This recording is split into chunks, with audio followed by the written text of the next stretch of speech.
Hi guys, thanks very much for checking out my eBay auction. This is a very quick video demonstration of the Tech child safe keylogging software actually in operation, just to show you how easy and simple it is to use. It can also be used as a kind of video tutorial for those of whom need it. I'm using a Windows 8 PC here. This does run on any Windows operating system, going back as far as Windows 95, so you're pretty much covered there. Right, to start off with, I'll just go to my computer.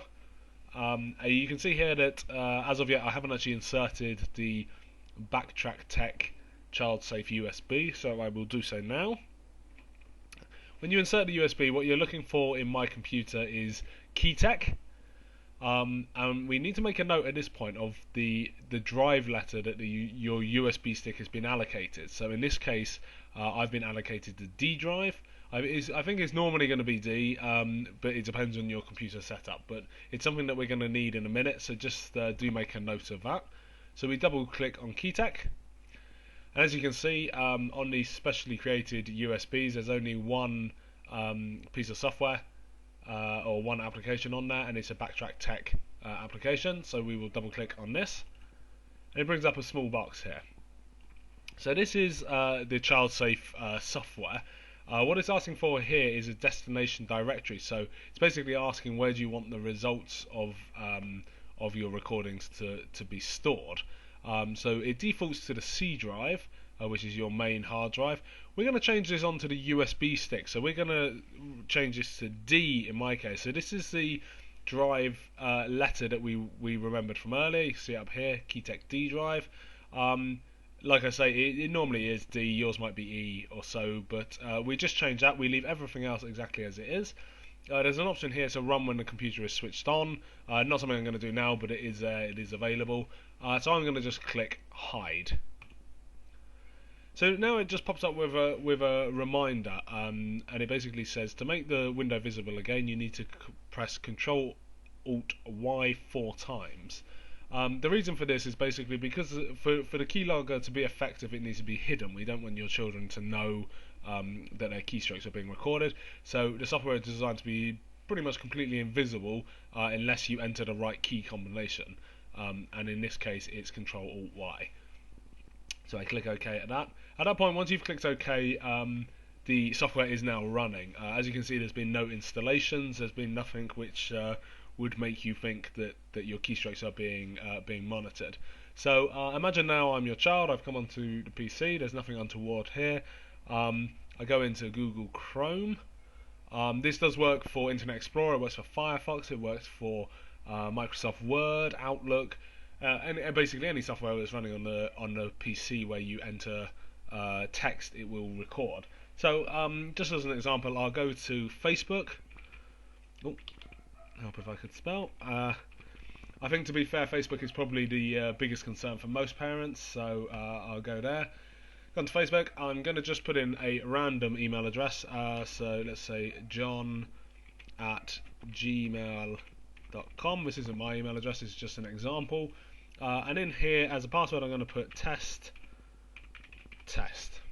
Then we log in. Now, what would normally happen if they were the right details to take you through to Facebook, and your child would be messaging their friends or whatever else, but we just using this for demonstration purposes. So your child has finished on the computer. There's been nothing to raise their suspicion that anything's going on. So now we want to have a look and see exactly what it is that they've been typing, what messages they've been sending, and the like. So you will recall from earlier, it was Control Alt Y. You need to press that 4 times to bring back up the child safe software. So I'll do that now. 4 times. Brings back up the box that we saw earlier. So we've already recorded the software, so now what we want to do is decode it. If your child was to go into the My Computer, into the Keytech USB at the moment, the only thing they would see is the encoded version of it, so it would be gobbledygook to them. So unless you decode the results, it's not going to mean anything to anyone, so we'll click decode. Decoded file has been stored to D, which is our USB, because you remember we changed that earlier. myinfo_dec.txt, as in dec for decoded. Okay, I can close that now, because we don't need that at the moment. So here it is, myinfo underscore deck for decoded.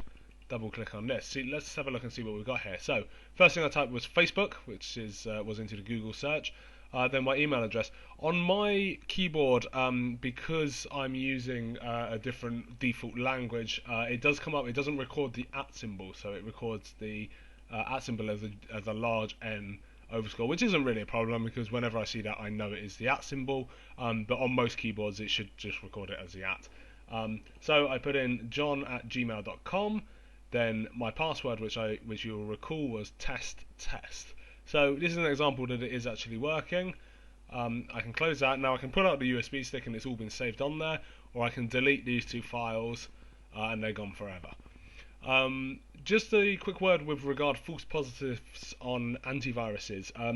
Keylogging software will often come up as a potential threat on some antivirus softwares, particularly AVG.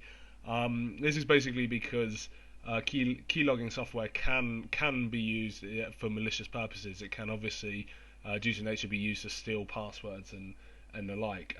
Although we're using it for a legitimate purpose of monitoring your child's internet usage, the antivirus isn't to know that. So it may come up as a potential threat. So what you need to do, you will either need to disable the antivirus when you're using it, or add the keylogging software as an exception.